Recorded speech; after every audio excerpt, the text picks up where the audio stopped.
Magandang hapon. Mabibilis na balita kasabay ng uwian, hapunan at pahinga. Mga up-to-date na balita ngayong araw ng Lunes. Garantisadong mabilis lang to.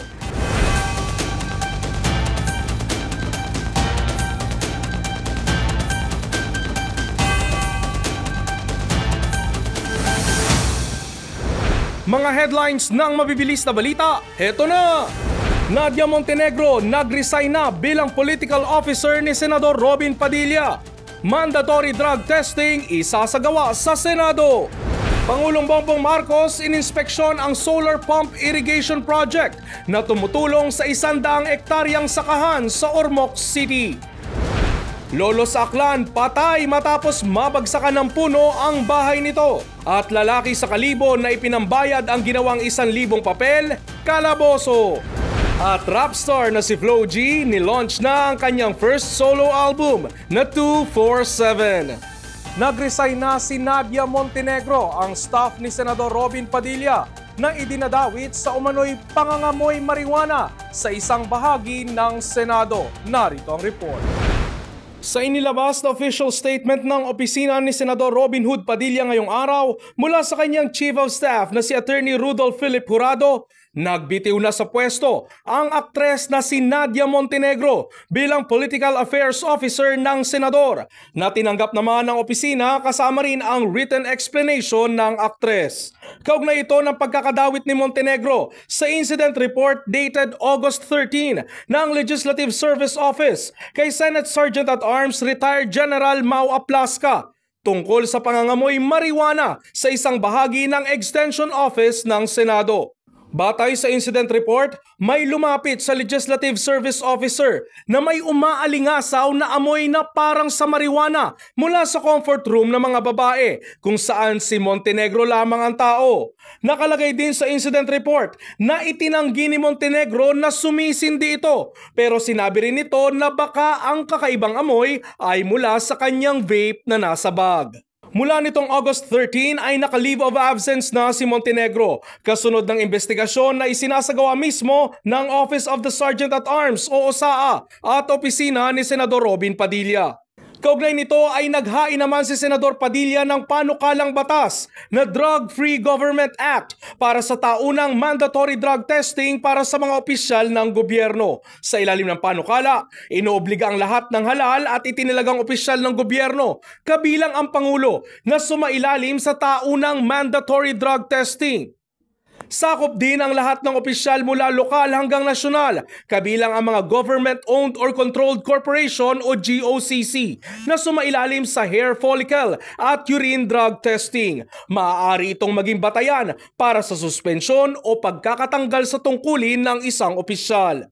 Samantala ngayong araw ay ipinakita naman ni Senador Mig Zubiri na nagsagawa ang kanyang tanggapan ng voluntaryong drug testing maging sa kanya at sa mga staff nito sa Senado. Ani Zubiri para lead by example para sa drug-free na Senado. Magsasagawa naman ng mandatory drug test sa Senado. Yan ang tugon ni Senate President Cheese Escudero matapos ang panghihimok ni Senate Minority Leader Tito Soto. Katunayan, ani ni Escudero, isasagawa na sana ito noong nakaraang Kongreso, ngunit naiurong lamang dahil abala ang lahat noon sa paparating na Pilipinas 2025. Bumisita sa Leyte si Pangulong Marcos ngayong araw para inspeksyonin ang solar pump irrigation project na magpapatubig sa 100 ektaryang sakahan roon gamit ang solar power. Yan at iba pang detalye sa mabilis na balitang hatid ni Michelle Guillam.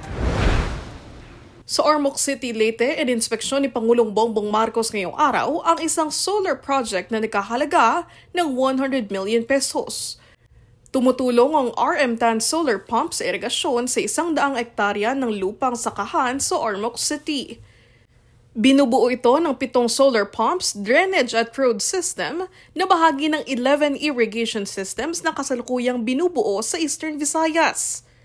Ayon sa Malacanang, dahil sa solar project, hindi na kailangan umasa ng halos 100 magsasaka sa diesel power motor pump para sa irigasyon.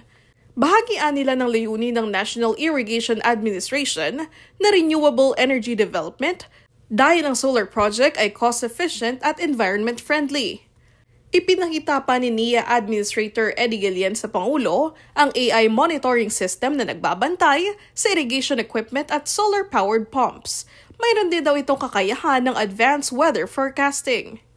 Samantala, pinangunahan rin ng Pangulo ang pamamahagi ng mga ambulansya ng Philippine Charity Sweepstakes Office para sa Eastern Visayas. Hindi bababa sa 124 ambulance ang paghahatian ng mga bayan ng Biliran, Eastern Samar, Northern Samar, Southern Leyte at Leyte. Ang bawat ambulance ay mayroong stretcher, oxygen tank, blood pressure monitor at iba pang medical supplies. So this is part of that, the strengthening of our healthcare program because maraming masyado pa na transport vehicle nga ito dahil karamihan naman yung mga ambulansya natin ginagamit yan to transport them to kung saan, to the regional hospital, kung dun sa hanggang Maynila o minsan, whatever it is. So sa aming pananaw, this is the most practical. Ngayong taon, naglaan ng PCSO ng 1 billion pesos para sa procurement ng karagdagang 395 units ng ambulansya. Michelle Giliang para sa All TV News, Channel 2. Alas 2 ng madaling araw kanina nang maging isang ganap na bagyo, ang low pressure area na binabantayan ng Pag-asa. Pinangalanan itong Bagyong Juani.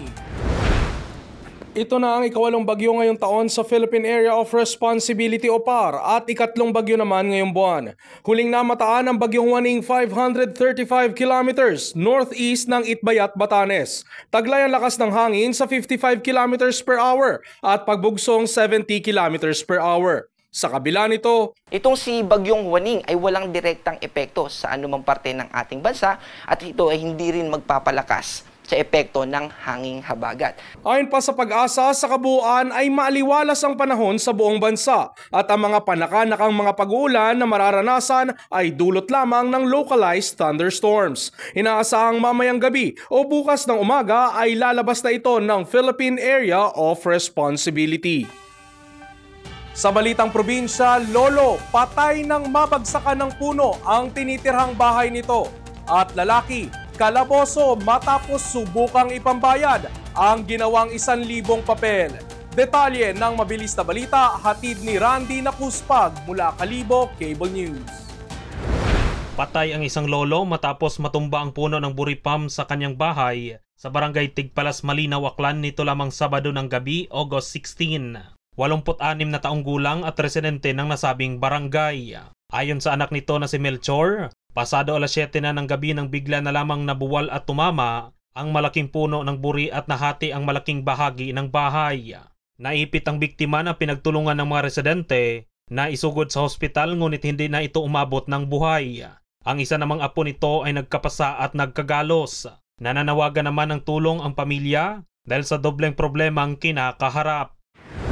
Sa seldang bagsak ng isang lalaki matapos nitong subukang ipambayad ang ginawang 1,000 piso bill sa isang tindahan sa Barangay Estancia, Kalibo nitong ika-16 ng Agosto. Batay sa impormasyon, bumili umano ng alak ang lalaki pero sa halip na totoong pera, isang papel na may nakasulat na 1,000 pesos ang kanyang ipinambayad. Ayon naman sa lalaki, hindi niya intensyon manloko, mangungutang lang sana ito ng alak at sigarilyo.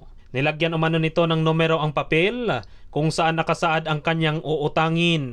Dahil sa insidente, dinala siya sa Kalibo Municipal Police Station kung saan pansamantala siyang pinatulog sa lock-up cell. Kinaumagahan ay pinauwi rin ito at pinalalahan ng huwag nang ulitin ang ginawa. Randy Nakuspag para sa All TV News Channel 2.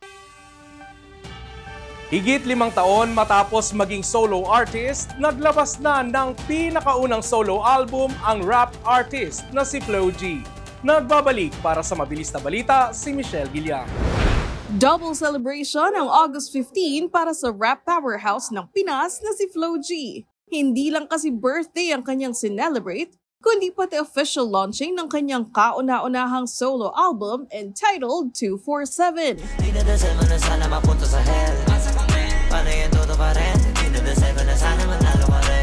Ayon kay Rapstar, very personalized ang 12 tracks sa kanyang album to mark a new era in his career as a solo artist. Sa exclusive listening party ni Flo G sa Brooklyn Warehouse sa Manila, ibinahagi niya kung ano ba ang nagpapa-inspire sa kanya sa paggawa ng kanta. Ang inspiration ko din talaga is yung mga naranasan ko, tapos mas gusto ko yung makakita at sabihin sa message na still kahit parang ang dami ko na nagawa, parang pakiramdam ko pa rin. Araw-araw ako nagsisimula. Kaya hindi ako nauubusan na. Ibinalita rin ni Flo G na sold out agad ang limited vinyl edition ng 247. So officially, pwede na natin sabihin sold out siya. Sold out na po talaga siya kasi nilabas ko na magabi yung songs. Ang promise ko sa tao, once na naubos na yung 100 pieces, i-release ko siya. Kaya kahit late na yung kagabi, nirelease ko na kasi naubos na po talaga siya eh. Nang tanungin naman si Flo G kung ano ang personal favorite song niya sa kanyang debut album, Pero isa siya sa pinakamatagal ko nang nasulat. 2 years ago na yung song na yun, tapos lahat ng pwede kong ilagay na kanta doon is na-adjust para lang sa kanya matapos yung album. Sa title, ang title niya is Ayos Ba. Gusto ko siya siguro dahil para lang ako nangangausap ng kung sino man maaakit na yung kamusta ka na, ayos ka lang ba? Kung wala ka nangangamusta sa kanila, baka ako na yun. pero syempre, hindi buong album kung wala ang kanta para sa kanyang longtime partner na si Angelica Yap. Pakinggan niyo na lang yung track 11 ng album. Na di ko man siya mauna palagi. Lahat naman yan para sa akin. Yeah. Kung curious naman kayo bakit walang kakolab si Flo G sa buong album, ang kanyang revelation? Bakit wala kang makolab sa first album mo? Kasi yung mga collab ko is second album. Isa sa mga naging kakolab ni Flo G ang social media personality na si Malu Piton, na present sa party last Friday. Yon, Idol G-Wolf, happy birthday. Dahil birthday mo ngayon, ikaw muna ang top 1 na rap artist in the Philippines. Papaubaya ko muna sa'yo. Sige, number 2 muna ako ngayon. Flo G, ito, pa-birthday ko sa'yo.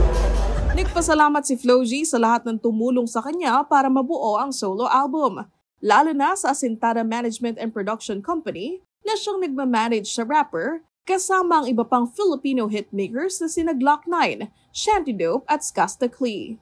Michelle Galeang para sa All TV News Channel 2. At yan ang mga up-to-date na balitang nakalap ng All TV News ngayong hapon. Para sa iba pang balitang mabibilis, bisitahin ang aming website, alltv.ph/news. I-like at i-share din ang All TV News PH sa Facebook at YouTube at makinig sa All Radio 103.5. Mapapakinggan nyo na rin po kami ngayon sa Spotify. Ako si Ralph Lopez. Magandang hapon.